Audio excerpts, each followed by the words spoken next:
आइए बच्चों, हम आपको लेकर चलते हैं सामान्य विज्ञान के दूसरे वीडियो में। वीडियो का पार्ट 1 आपके पास पहुंच चुका होगा और मुझे ये उम्मीद है कि आप उसको पढ़ चुके होंगे। अब ये पार्ट 2 जो है यह उससे भी ज़्यादा महत्वपूर्ण है, क्योंकि इसे पढ़ने के बाद में ही हम विज्ञान की कल्पना कर सकते हैं, विज्ञान के बारे में कुछ सोच सकते हैं। इन सारे शब्दों की बार बार आवृत्ति होती, बार बार मिलते रहते हैं और कभी कभार ऐसा होता है कि अगर समझ में नहीं आता है तो लेसन से हट करके, वो जो चैप्टर आप पढ़ रहे हैं उससे हट करके इसमें जाकर के हमको इसके बारे में जानकारी लेनी होती है, जो कि हमारे तारतम्य को, हमारी कंटिन्यूटी को डिस्टर्ब करता है। इसलिए अपने चैप्टर में जाने के पहले सबसे पहले हम इसमें कुछ सामान्य बातों की चर्चा करेंगे, सामान्य बातें देखेंगे। सामान्य बातें क्या क्या हैं? तो सबसे पहले आप देखिए, पहला शब्द है परमाणु। परमाणु क्या है? परमाणु 2 शब्दों से बना है, परम धन अणु, और अणु का मतलब होता है छोटा से छोटा पार्ट। अब परम लग गया है, अब जिन भी हिंदी के शब्द में परम शब्द का उपयोग होता है उसको आप उसकी महत्ता को, उसके गुण को और कई गुना बढ़ा देता है। अब अणु मतलब छोटा होता है ना, तो परमाणु का मतलब बहुत छोटा, अत्यंत छोटा।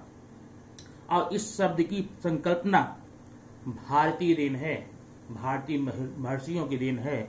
एक महर्षि कणाद नाम के हमारे यहाँ परम वैज्ञानिक, दिव्य दृष्टि के व्यक्तित्व का प्रादुर्भाव हुआ, जिन्होंने परमाणु की संकल्पना का जन्म दिया। ठीक है, आगे चल करके पाश्चात्य देशों ने इसको अपनाया और इसका नाम बदल करके आपने इसकी खोज को अपने नाम कर लिया। खैर, हम इस बातों में नहीं जाएंगे। आइए देखते हैं कि परमाणु होता क्या है। सबसे पहले परमाणु के बारे में हम इसकी एक डिफिनेशन बताते हैं, परिभाषा बताते हैं। परिभाषा क्या है परमाणु की? परमाणु वह छोटा से छोटा अविभाज्य कण है जिसे हम निरी आंखों से देख नहीं सकते। अब मतलब इसकी परिभाषा में ही 3 शब्द आ गए। परमाणु छोटा से छोटा मतलब बहुत छोटा है, अविभाज्य है मतलब इसको हम विभाजित नहीं कर सकते, इसको तोड़ नहीं कर सकते, इसको डिवाइड नहीं कर सकते। और तीसरा शब्द है जिसे निरी आंखों से देखा नहीं जा सकता है, मतलब इसको देखने के लिए आपको किसी माध्यम की आवश्यकता पड़ती है, जैसे कि संयुक्त सूक्ष्मदर्शी, कंपाउंड माइक्रोस्कोप की परिभाषा हो गई आपकी हिंदी में। परमाणु छोटा से छोटा अविभाज्य कण है जिसे निरी आंखों से देखा नहीं जा सकता। अगर इसकी डेफिनेशन हम इंग्लिश में देखें, atom is the smallest and undividable particle which cannot be seen by naked eyes. Atom is the smallest and undividable particle which cannot be seen by naked eyes. Means इसमें भी वही चीजें हैं। अब आप इसकी परिभाषा समझ चुके होंगे, तो आपको बात ये समझ में आई कि परमाणु बहुत ही छोटा से छोटा कण है, इसे तोड़ा नहीं जा सकता है, इसे डिवाइड नहीं किया जा सकता है। किंतु इसकी रचना कैसी होती है उसको हम देखें तो एक जो परमाणु होता है वो 3 मौलिक कणों से बना हुआ है। मूल कण जिसे बोलते हैं, वो मौलिक कण है प्रोटॉन। ये देखिए प्रोटॉन, इसको हम पी से दिखाते हैं। दूसरा है इलेक्ट्रॉन, इसको हम ई से दिखाएंगे। और तीसरा है न्यूट्रॉन, इसको हम एन से दिखाएंगे। बात समझ आई? परमाणु को विभक्त नहीं किया जा सकता, परमाणु को तोड़ा नहीं जा सकता है, किंतु परमाणु 3 मौलिक कणों से बना हुआ है। ये बात आप दिमाग में बैठा दीजिए। अब ये जो प्रोटॉन होता है इस पर धनावेश होता है, इलेक्ट्रॉन पर ऋण आवेश होता है और न्यूट्रॉन पर किसी प्रकार का आवेश नहीं होता है, इसलिए इसको हम उदासीन कण भी कहते हैं। बात समझ में आ गई ना? ये प्रोटॉन, इलेक्ट्रॉन और न्यूट्रॉन, ये 3 मौलिक कण हैं जो जिनसे परमाणु बनता है। अब हमें देखना है परमाणु की संरचना कैसी है, परमाणु की बनावट कैसी है। तो अगर परमाणु की बनावट पर जाएं, इसका इतिहास बहुत लंबा है, इसकी व्याख्या भी लंबी है, लेकिन हम डायरेक्ट पॉइंट पर आते हैं। सबसे पहले यह एक है नाभिक, न्यूक्लियस बोलते हैं। नाभिक के चारों तरफ बनी हुई है ये कक्षा, इसे कक्षा बोलते हैं, कोश बोलते हैं, कवच बोलते हैं, या फिर बोलिए ऑर्बिट बोलते हैं। कक्षा, कोश, कवच, इंग्लिश में ऑर्बिट। अब अगर हम इसकी परिभाषा पर जाएं, ये कवच क्या होता है, कोश क्या होता है, तो आप परिभाषा सुन लीजिए इसकी और दिमाग में बैठाइए और रिपीट करिए मन ही मन कि परमाणु के नाभिक के चारों तरफ वह वृत्ताकार मार्ग, परमाणु के ये नाभिक है ना, इसके चारों तरफ का वह वृत्ताकार मार्ग जिसमें इलेक्ट्रॉन भ्रमण करते हैं उसे हम कक्षा कहते हैं। ठीक, अब हमें ये देखना है कि ये प्रोटॉन, न्यूट्रॉन, इलेक्ट्रॉन इसी परमाणु में है, तो ये कहाँ है, किस प्रकार से हैं, ये समझना जरूरी है। तो जो प्रोटॉन और न्यूट्रॉन है ये दोनों नाभिक में रहेंगे, याद रखना, प्रोटॉन और न्यूट्रॉन दोनों नाभिक में पाए जाते हैं। ठीक है, और इलेक्ट्रॉन जो होते हैं वो इनकी कक्षाओं में भ्रमण करते रहते हैं, ये घूमते रहते हैं ऐसे। ठीक, इसके प्रोटॉन और न्यूट्रॉन परमाणु के नाभिक में स्थित होते हैं और इलेक्ट्रॉन्स जो होते हैं इन कक्षाओं में भ्रमण करते रहते हैं। Protons and electrons are found in the nucleus of atom while electrons are always keep on moving in the orbit of the atom. Okay, अब इनकी स्थिति आप पता पा गए कैसे है। अब हम ये देखेंगे कुछ कक्षाओं में कि परमाणु के आधार पे हम कुछ परिभाषा यहां पर देखेंगे। ये है परमाणु क्रमांक, परमाणु क्रमांक, या इसको एटॉमिक नंबर बोलेंगे, एटॉमिक नंबर, एटॉमिक नंबर। ये क्या होता है, इसकी परिभाषा है किसी भी परमाणु के नाभिक में पाए जाने वाले प्रोटॉनों की संख्या को परमाणु क्रमांक कहते हैं। किसी भी परमाणु के नाभिक में पाए जाने वाले प्रोटॉनों की संख्या को परमाणु क्रमांक कहते हैं।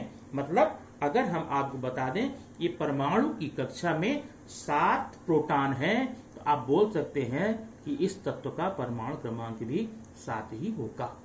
बात समझ आई ना। चलिए, the number of protons in the nucleus of atom is called atomic number. Atomic number को हम दिखाते हैं जेड से। ठीक है, जेड बराबर होता है पी, जेड बराबर पी। जेड क्या है, एटॉमिक नंबर है, परमाणु क्रमांक है।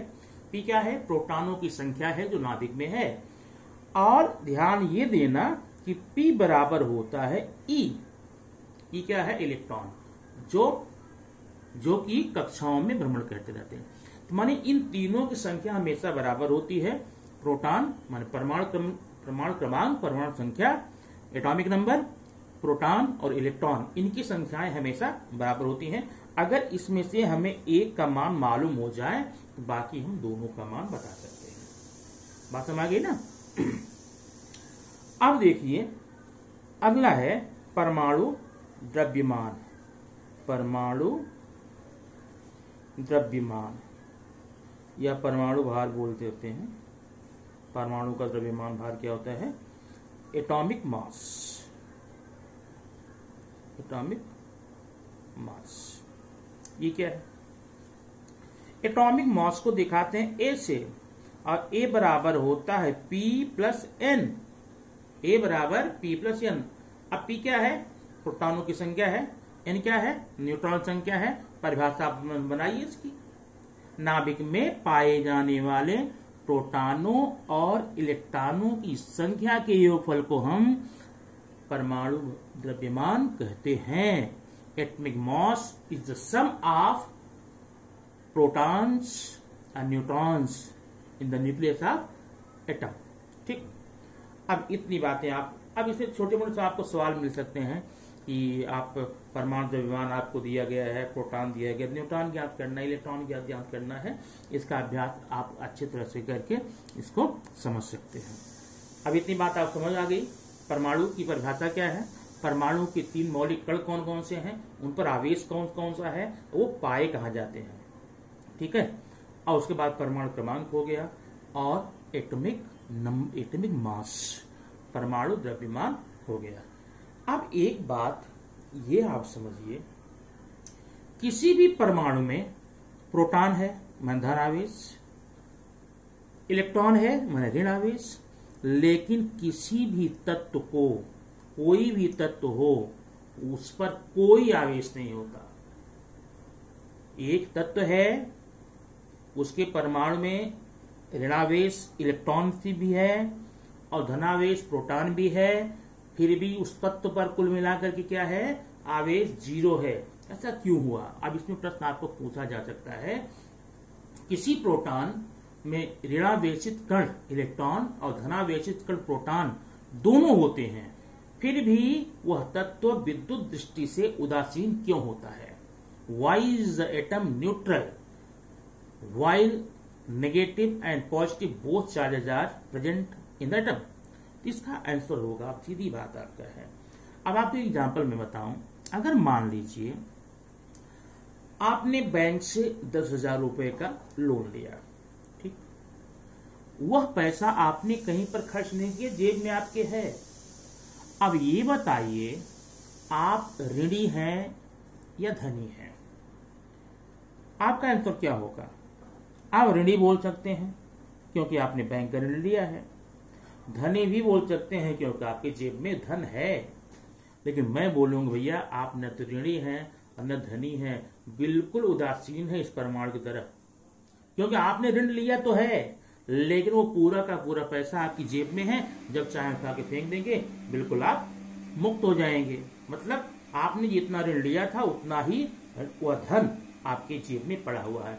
वैसे ही प्रोटॉन है, प्रोटॉन में पाए जाने, अब प्रश्न आपका क्या मैंने बोला था, प्रश्न ये बोला था कोई भी प्रोटॉन में विद्युत आवेशित कण इलेक्ट्रॉन और प्रोटॉन ऋण आवेश दोनों होते हैं, किंतु फिर भी वह विद्युत दृष्टि उदासीन क्यों होता है? तो प्रश्न का उत्तर आप देंगे, किसी भी परमाणु में पाए जाने वाले ऋणावेशित कण इलेक्ट्रॉन्स और धनावेशित कण प्रोटॉन, इनकी संख्या समान होने के कारण किसी भी परमाणु पर कोई भी आवेश नहीं माना जाएगा, बल्कि उसको उदासीन ही बोला जाएगा। बात समझ आ गई ना?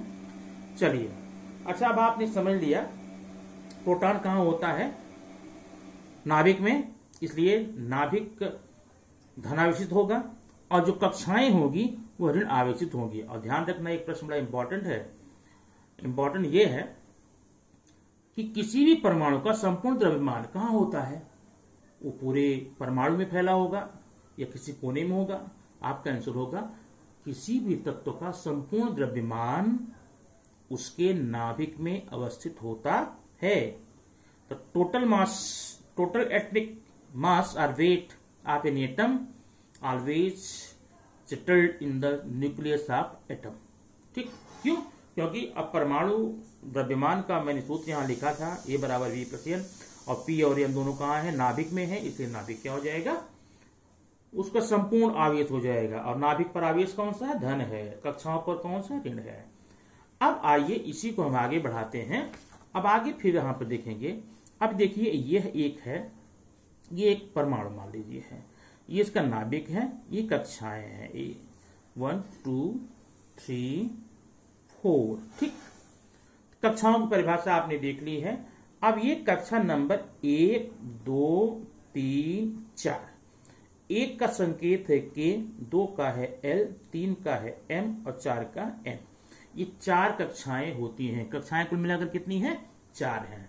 लेकिन आपकी जानकारी के लिए बता दूं, कक्षाएं 4 होती हैं ऐसा नहीं है, बल्कि कक्षाएं 4 प्रकार की होती हैं।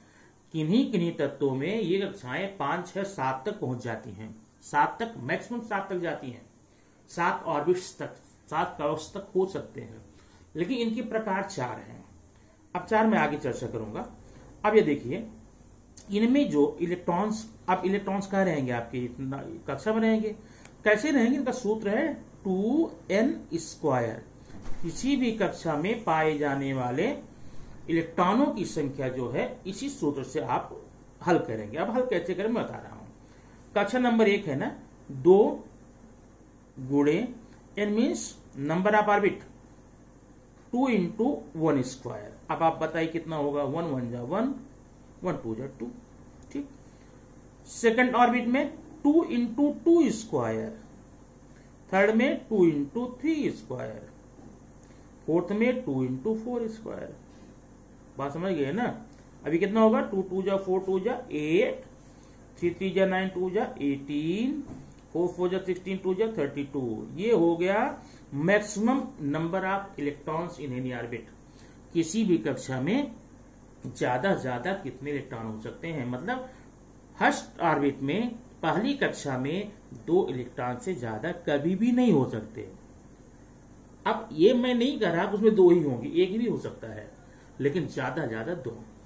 दूसरी कक्षा में 8 इलेक्ट्रॉन, मतलब 1 भी हो सकता है, 2 भी हो सकता है, 3 भी हो सकता है, 4 5 6 7 हो सकता है, 8 हो सकता है, लेकिन 8 से ज्यादा नहीं होगा। ओके। वैसे तीसरी कक्षा में 18 और चौथी में 32। तो ये हो गया इलेक्ट्रॉनों की संख्या कैसे होती है, किस आधार पे पाई जाती है। बात समझ में आ गई ना। अब इसके बाद आइए हम बताते हैं आपको कुछ आगे इसमें चर्चा कि आखिर इसको हम कैसे लगाएं। इसे बोलते हैं किसी तत्व का इलेक्ट्रॉनिक संरूपण, इलेक्ट्रॉनिक कॉन्फ़िगरेशन ऑफ एलिमेंट। अभी देखिए, पहले तो आप यहां पर नोट कर लीजिए, मैं कुछ तत्व देता हूं। ये हाइड्रोजन है, हीलियम है, लिथियम है। ओके, आगे बढ़ जाओ थोड़ा सा। ये सोडियम है, मैग्नीशियम है, एल्यूमिनियम है। Okay, continue. अब आगे मैं यहां पर लूंगा पोटेशियम ले लेता हूं, ठीक, और कैल्शियम ले लेता हूं। अब हाइड्रोजन का परमाणु क्रमांक 1 है, हीलियम का 2 है, लिथियम का 3 है, सोडियम का 11 है, मैग्नीशियम का 12 है, एल्युमिनियम का 13 है, और पोटेशियम का 19 है, और कैल्शियम का 20 है।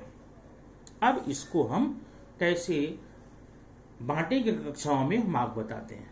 देखिए, अब आई हाइड्रोजन देखिए, सबसे पहले हमने एक नाभिक बनाया, इसमें प्रोटॉन और न्यूट्रॉन है, लेकिन ध्यान रखना कि पूरी दुनिया में हाइड्रोजन ही एक ऐसा तत्व है जिसमें न्यूट्रॉन नहीं पाया जाएगा। ओके, तो अब ये पहली कक्षा है, ठीक है, ये तो न्यूक्लियस हो गया, पहली कक्षा है। इस पहली कक्षा में आपको 2 इलेक्ट्रॉन डालना है, ठीक, लेकिन आपके पास है कितना, सिर्फ 1 है, तो 1 डालेंगे, तो इसका इलेक्ट्रॉनिक विन्यास हो गया 1। बात समझ में आ गई ना। वैसे हीलियम में क्या करेंगे, 2 डाल देंगे। अब लिथियम देखिए, ये है नाभिक, न्यूक्लियस, ये है पहली कक्षा। अब पहली कक्षा में हमें 2 इलेक्ट्रॉन डालना है, कितने, 2, तो मैंने डाला यहां 1 2। अभी आप जब ने 2 डाल दिया इसमें से, तो 1 आपके पास बचा हुआ है, यहां 3 कर नहीं सकते, इसलिए अगली कक्षा का निर्माण करोगे। ये देखो अगली कक्षा, ये दूसरी कक्षा होगी। इसमें अब दूसरी कक्षा में कितने इलेक्ट्रॉन होते हैं, 8 मैक्सिमम, लेकिन आपके पास 1 ही बचा है ना, आप 1 ही डालेंगे, तो इसका हो जाएगा 1, मतलब इसका इलेक्ट्रॉनिक विन्यास हो जाएगा 2 और 1, हो गया ना। अब आप देखिए सीधा, सोडियम का 11 है, तो पहली कक्षा में 2, ध्यान देना, 11 है, 2 हमने डाल दिया। दूसरी कक्षा में 8, 1 2 3 4 5 6 7 8, अभी हो गया 2 + 8 10 ना, आपके पास 11 था, इसलिए तीसरी कक्षा में आप यहां पर अभी 1 बचा है, डालेंगे 1, इसका हो जाएगा 2 8 1। हाँ, अभी अगर मैं आपको एक क्लोरीन का है यहां पर 17 उसका दिखा दूं। क्लोरीन का यहां देखिए,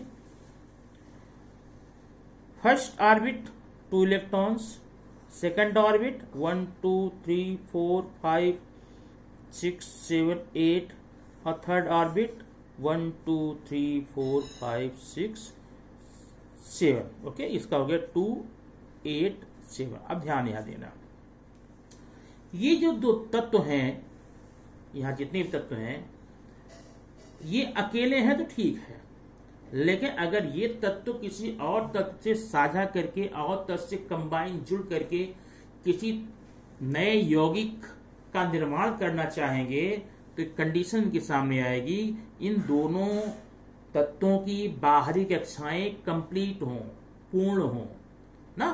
पूर्ण मतलब उनकी बाहरी कक्षा भरी हो। अब भरी का मतलब क्या है, उनके बाहरी कक्षा में 8 इलेक्ट्रॉन होने चाहिए।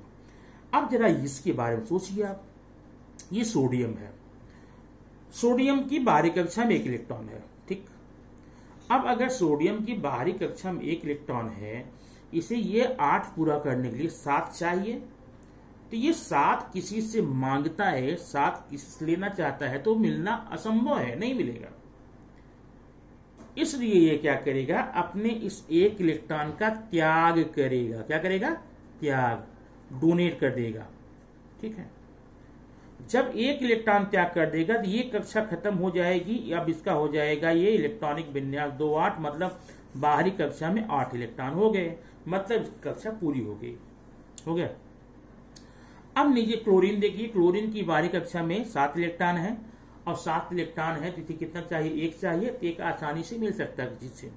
वो किसी से 1 इलेक्ट्रॉन ले लेगा तो इसकी बाहरी कक्षा में हो जाएगा 2 8 8, मानी इसकी कक्षा पूरी हो चुकी है। अब ध्यान देना, ये सोडियम है, Na+Cl है, ठीक है। ये आपस में संयोग करेंगे, लेकिन ध्यान देना इसने 1 इलेक्ट्रॉन का त्याग किया है। त्याग करने वाले को हम दाता या डोनर बोलते हैं। त्याग करने पर प्लस आवेश होता है, इस पर हो गया आवेश धन, और इसने लिया है, लेने से हो गया ऋण। अब ये हो गया धनायन ऋणायन, ये दोनों कंबाइन होके बना लेंगे NaCl, सोडियम क्लोराइड, एक तत्व। अब ये एक यौगिक बन जाएगा।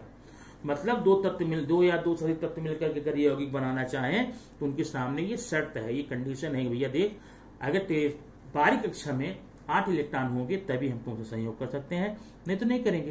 ओके, तो ये संयोग करने के लिए इलेक्ट्रॉनों का परित्याग करते हैं या तो ग्रहण करते हैं। अब ध्यान ये देना है आपको, जो तत्व इलेक्ट्रॉनों का त्याग करे, अब सोडियम देखो, सोडियम ने त्याग किया तो इसे बोलेंगे दाता, डोनर, ठीक है। और जिसने लिया था उसे बोलेंगे ग्राही, रिसीवर, ठीक है। तो सोडियम हो गया दाता, क्लोरीन हो गया ग्राही, सोडियम हो गया धनी, क्लोरीन हो गया ऋणी, बराबर है। अब ध्यान ये देना एक बात और, यहां पर ये तो चर्चा बता देता हूं। यहां पर जो दाता है वो धनी है, जो धनी है वो मेटल है, धातु है, ठीक है। और जो ग्राही है, रिसीवर है, वो ऋणी होगा, और जो ऋणी होगा वो अधातु होगा। खैर, इसको आप जानते रहेंगे, आगे जब काम देगा आपको, ठीक है। इसका मतलब अब ये ध्यान दीजिए, जिन तत्वों के बाहर इलेक्ट्रॉनों की संख्या 1 होगी, 2 होगी, 3 होगी, वो तो डोनेट करेगा, ठीक है, डोनेट करेगा, देगा। और जिनके बाहर 5 होगी, 6 होगी, 7 होगी, वो रिसीव करेगा, मतलब ऋणी हो जाएगा। अब ध्यान देना, यहां पर जिन तत्वों की बाहरी कक्षा में इलेक्ट्रॉनों की संख्या 1 2 3 है, वो अपना दाता हो जाते हैं, डोनेट कर देते हैं, धनी हो जाते हैं, धातु हो जाते हैं। लेकिन जिनके बाहर इलेक्ट्रॉनों की संख्या 5 6 7 होती है, वो लेते हैं। अब ध्यान देना, जिनके बाहर 1 है वह 1 का परित्याग करेगा, उस पर धनावेश 1 हो जाएगा, उसकी संयोजकता भी धन 1 हो जाएगी। जो 2 का त्याग करेगा उसकी संयोजकता वैलेंसी 2 हो जाएगी। जो 3 का करेगा 3 हो जाएगी। अब जरा इसका देखना है, इसके बाहर 5 है, इसे कितना चाहिए 3। ये 3 इलेक्ट्रॉन्स किसी से लेगा और 3 इलेक्ट्रॉन लेगा तो ऋणी हो जाएगा, ठीक ना। इसकी संयोजकता ऋण 3 हो जाएगी। इसकी 2 चाहिए, ऋण 2 हो जाएगी। इसकी 7 चाहिए, 7 है तो 1 चाहिए, ऋण 1 हो जाएगी। अब इसको अगर चर्चा करें तो मैंने एक लास्ट में आपको दिया है, 2 वहां पर एलिमेंट दिया है। एक पोटेशियम है, ध्यान देना। पोटेशियम का एटॉमिक नंबर है 19। जरा यहां देखिए, ये है न्यूक्लियस, इसमें प्रोटॉन न्यूट्रॉन है। ये है पहली कक्षा, इसमें 2 इलेक्ट्रॉन। दूसरी कक्षा 1 2 3 4 5 6 7 8। तीसरी कक्षा 1 2 3 4 5 6 7 8। अब ध्यान ये देना आपको, मैंने पहली कक्षा में 2 रखा, दूसरी में 8 रखा, तीसरी में 8 रखा, लेकिन तीसरी में मैक्सिमम हो कितने सकते हैं 18। आपने पढ़ा है ना। इसमें अगर हम एक और रख दें तो हो जाएगा, ध्यान देना यहां पर 2 8 9। अब एक बात ये हमको यहां पर सोचनी होगी कि जिन तत्व के बाहर 9 इलेक्ट्रॉन्स हैं वो इलेक्ट्रॉन को रिसीव करेगा कि डोनेट करेगा। ये बहुत बड़ा प्रश्न है, बहुत बड़ी प्रॉब्लम है, क्योंकि नियम तो ये कहता है रिसीव सिर्फ वो करेगा जिनके बाहर 5 6 7 होंगे, और जिनके बाहर 8 होंगे वो कुछ नहीं करेगा, उस पर 0 आवेश होगा, ठीक ना। और डोनेट कौन करेगा, जिनके बाहर लेस देन 4 होंगे। ध्यान देना, 4 से कम वाले डोनेट करेंगे, 4 से ज्यादा वाले रिसीव करेंगे। इसके बाहर तो 9 है। अब ये क्या करेगा, 4 से ज्यादा है, रिसीव करना चाहिए। अगर ये 1 इलेक्ट्रॉन ले लेता है तो कितना हो जाएगा 10 हो जाएगा ना। और जब 10 हो जाएगा तो आप ये बताइए इसको, इसकी वैलेंसी हम कैसे करेंगे।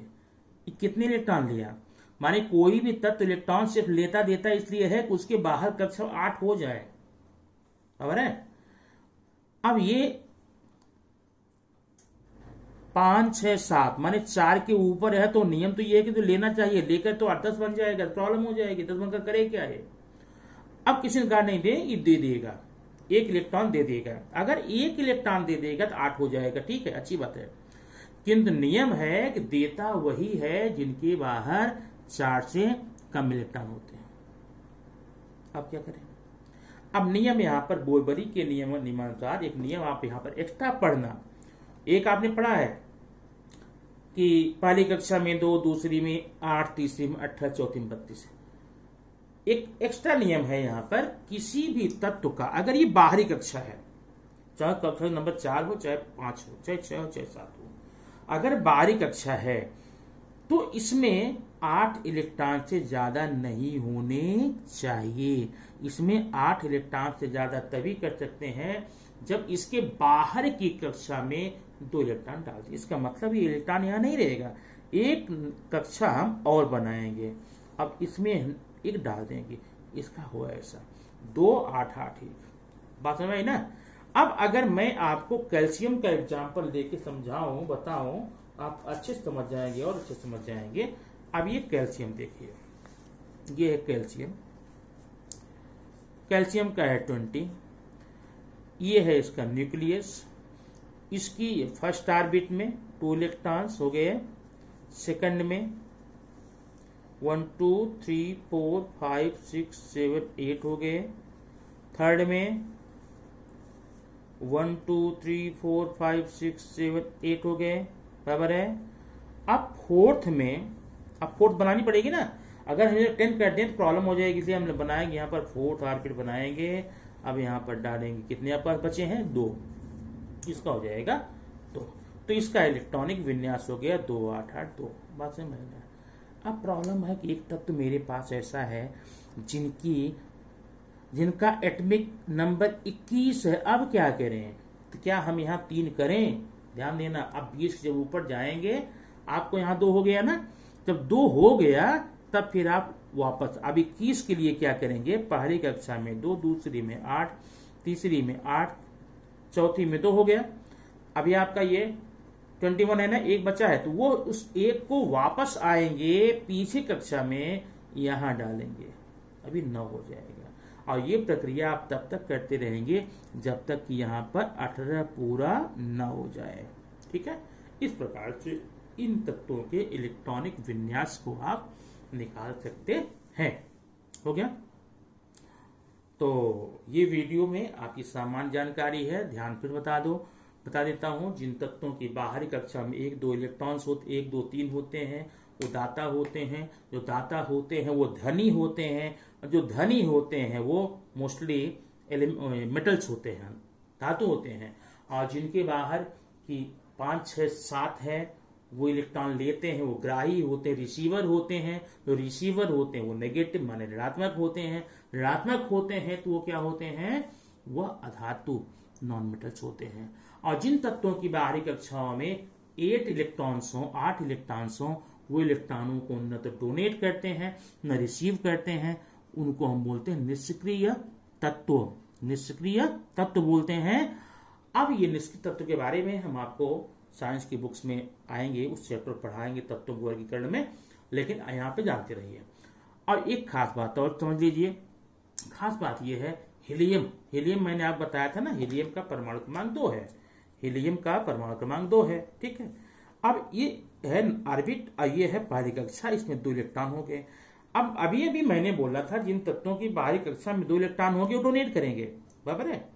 लेकिन ध्यान रखना, हीलियम ये 2 इलेक्ट्रॉन्स है, ये न डोनेट करेगा न रिसीव करेगा, क्योंकि इसकी कक्षा न कंप्लीट है, इसकी कक्षा पूरी है। पूरी क्यों है, क्योंकि इसके पास सिर्फ एक ही ऑर्बिट है, एक ही कक्षा है।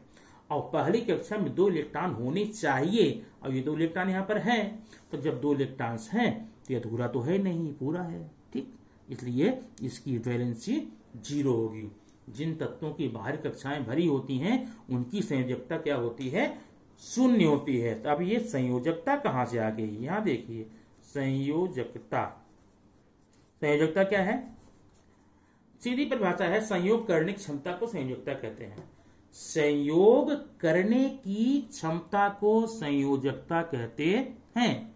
अब इसकी डेफिनेशन अगर हम बोले इंग्लिश में, तो capacity of combination is called valency. Okay, या इसके अलावा और एक डेफिनेशन आप समझ सकते हैं, कोई तत्व अपने अष्टक मतलब समझ रहे हैं ना, बाहर कक्षा में 8 इलेक्ट्रॉन पूरा करना। कोई तत्व अपने अष्टक को पूरा करने के लिए जितने इलेक्ट्रॉनों का परित्याग करता है या जितने इलेक्ट्रॉनों को ग्रहण करता है, उन इलेक्ट्रॉनों की संख्या को ही तत्वों की संयोजकता बोलते हैं। The number of electrons donated or received to fulfil their outermost orbit is called valency. Okay, इतनी बात आप समझ गए होंगे। तो इनकी चर्चा जब अगले लेसन में होगी तो मुझे पूरी उम्मीद है आपको बहुत ही ये हेल्पफुल होंगे, बहुत ही सहायक होंगे। लेकिन उसके पहले मैं आपसे यह रिक्वेस्ट करता हूं कि आप सिर्फ वीडियो को देखकर आगे मत निकल जाइए, और शांति से एकांत में बैठ करके पूरे वीडियो को सुनिए, और जहां जहां आवश्यक होता है वहां पर नोट्स बनाते जाइए, जो कि आपके लिए बड़ा ही लाभदायक होगा। ओके, अब इसी के साथ में मैं आपसे विदा लेता हूं, फिर अगले वीडियो में हम मिलेंगे। यह आपका नवीनतम वीडियो और लेटेस्ट वीडियो है, इस वीडियो को आप पढ़ लीजिए। इसके बाद हम आपको साइंस के चैप्टर में ले चलेंगे, जहां पर आपको साइंस को चैप्टर वाइज एक एक करके वहां पढ़ाते जाएंगे। Okay, thank you.